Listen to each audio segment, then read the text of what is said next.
Din kejing win pau jong Ronaldo ya kejing bom sengawi hap ya kom transfer player hak Saudi Pro League. Kata hak ni kata yu ke baladep. Kata hadin kejing lej pan penyeso sa Karim Benzema syaka klub Al Hilal. Hak ba Ronaldo lapan pau ba kamdon kata ka fair kompetitif hak ni kalik kata ka Saudi Pro League. Hak ba Ronaldo la pepro sisin pan mi medan nagam tak Al Nassr hak ni kejing lekai ke baladep Persya yak Al Riyadh. Warlak Al Nassr klajob yak Al Riyadh da Shikol yak kepala yuban tap da Sadio Mane. Hendrik kepala jam mentah hadin kena kejing penpau jong Ronaldo yak kejing sengaw Persya yak kom transfer player hak Saudi Pro League. Uwe unang tok kubor na Saudi Arabia ubadai hak liang juga sport. Kata Walid Al Faraj.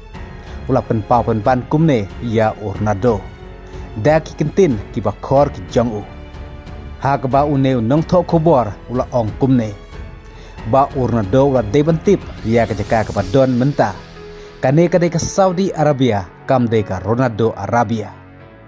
Hak ba udai tang uplayar balej banjilekai hak ni kalik. Kebawa yoru ya kejingsu keba hedor tam na kani kalik kata na ka Al Nassr keba ompat juja kejingsu keba he hadu kadne wat po Europe.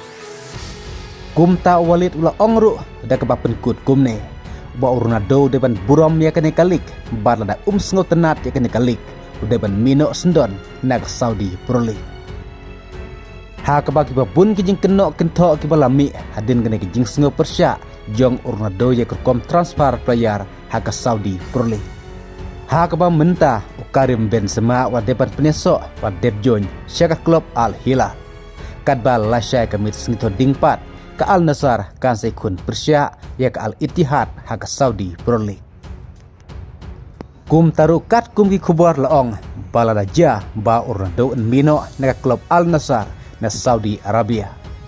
Bun ki weipat ki rangilekai hak tekalik bat kum juru ukuj jong Al Nassr mentah George Jesus ulak ban mino sendon rekat bat Ronaldo nak Al Nassr.